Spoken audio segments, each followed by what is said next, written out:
Hi, my name is Ellie Dashwood and this is another episode of Dashy Notes. Today we will be talking about Lydia Bennet, Wickham, and Gretna Green. Oh, Lydia Bennet.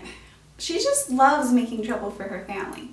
Not only is she the most determined flirt in England, she also decides to run off with Wickham to Gretna Green. But wait, what is Gretna Green and why would Lydia Bennet want to run away to there? After all, London is definitely more her jam.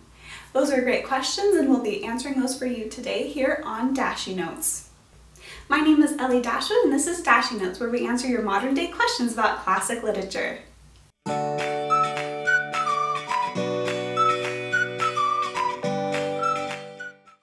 So, if you love classic literature or period drama set in England, you may have heard of characters running away to a place called Gretna Green. But what is Gretna Green?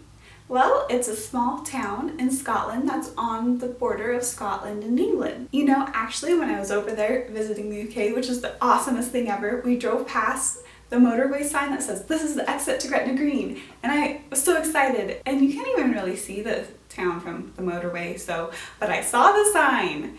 But I did not run away there. So what does this small Scottish town have to do with Lydia Bennet and Wickham and elopements? Well, let's look at a few legalities of Jane Austen's world that will help us understand this better. The first we'll be looking at is Regency marriage basics, and the second is the Marriage Act of 1753. Doesn't that sound exciting? Regency marriage basics. So in Regency England, there was about 3 different ways you could legally get married. The reading of the banns in church, getting a common license, or getting a special license. The first and most basic way to get married was having the banns read in church. Now, the banns were essentially an announcement that the preacher would get up and say, "So-and-so wants to marry so-and-so. If anyone has a reason they shouldn't be getting married, please let me know." And he would say that for 3 consecutive Sundays in the church that the people getting married attended. And that gave anyone the opportunity to come forward with, something super dramatic like, "No, they have a secret wife that's locked in their attic who's been crazy since they married him in Jamaica." Name that classic novel. Most of the time it was just a formality. Nobody objected dramatically to these bans, and after the end of the 3 weeks they could simply get married in their church and be happy little married people. This was most common among the poorer classes because, well, it was the cheapest way to get married. The second way was to get a common marriage license, which is very similar to getting a marriage license today. You buy a marriage license and you get married. You don't have to have these big announcements or the 3-week waiting period. You do have to, of course, have consent and show up to your wedding, but it was more of a slightly higher class way to get married. It was more expensive. People like Emma Woodhouse and Mr. Knightley probably got married with a common marriage license, because getting the marriage banns read was more of something like Harriet and Richard Martin probably would have done in Emma. Getting a special license. Now, if you were nobility or you were like super rich and maybe like in Parliament or something super cool like that, you could get a special marriage license, which was of course super expensive because it's special, and you would get it from the Archbishop of Canterbury, and you'd get it, you could go get married, you didn't have to have bands or anything, and you'd just be all like, "I'm so special and rich." Now, in Pride and Prejudice, Mrs. Bennet is like so excited when she finds out that Lizzie's gonna marry Darcy. She's gonna be like, "You can have a special marriage license." Now, it's much debated whether Mr. Darcy could have a special marriage license, because even though he's very, very rich, he was not nobility, so there's a big debate of whether he could actually have a special marriage license. I don't know. Either way, Mr. Darcy's still great. The second thing we'll be going over today is the Marriage Act of 1753, aka an act for the better preventing of clandestine marriages. That's such a dramatic name for a law. I mean, you have to love the Regency and that was before Regency, the Georgian era law naming people. I mean, those members of Parliament have flair when they were naming stuff. This Marriage Act, let's talk about it.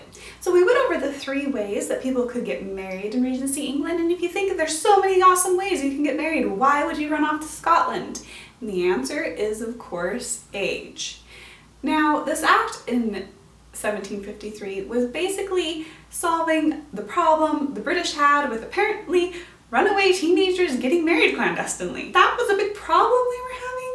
I don't know. British problems, life. First world problems, really. Let's face this here. Teenagers are running off and getting married. This act in 1753 required that anyone getting married under the age of 21 to have their parents' permission, which creates a really big problem if you're under 21, but you just met this officer and he's so cute and you need to marry him, even though like a couple weeks ago he was hitting on your older sister, which is kind of weird, but that's okay because you guys need to be together and it doesn't matter that you're a 15-year-old girl on vacation on the seaside.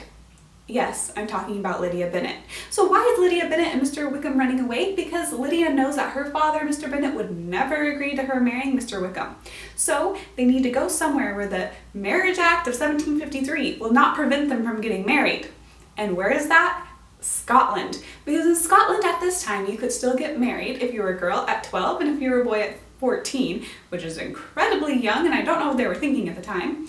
However, all Lydia and Wickham needed to do is get over the English-Scottish border and get married. Now, Gretna Green was a town in southern Scotland, and it was the first town when you're on the major road going up that you were going to run into once you got across the English-Scottish border. So that's why it was so popular, because young couples could run away there and get eloped, and that legal marriage was still legally binding when they returned to England.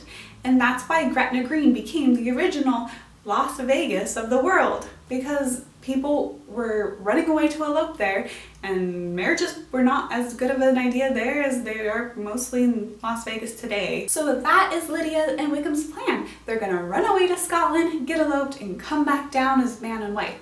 Of course, Mr. Wickham, being the slimeball that he is, doesn't even have the decency to marry Lydia. Instead, on their way, he stops in London and just convinces Lydia to shack up with him. And this raises another question. This is a question that one of my Instagram followers submitted and wanted to be answered in a Dashie Notes episode, so here it is. The question is, why would Mr. Darcy use his influence to have Lydia marry Wickham when Mr. Darcy already used his influence to have his own sister not marry Wickham? So it's sort of like this double standard. Like, everyone knows Mr. Wickham's gonna be a horrible husband, so why would you marry Lydia off to him but not Georgiana? Why don't you save Lydia from Wickham just like you saved Georgiana? That's a great question, but the answer all goes back to Regency morality.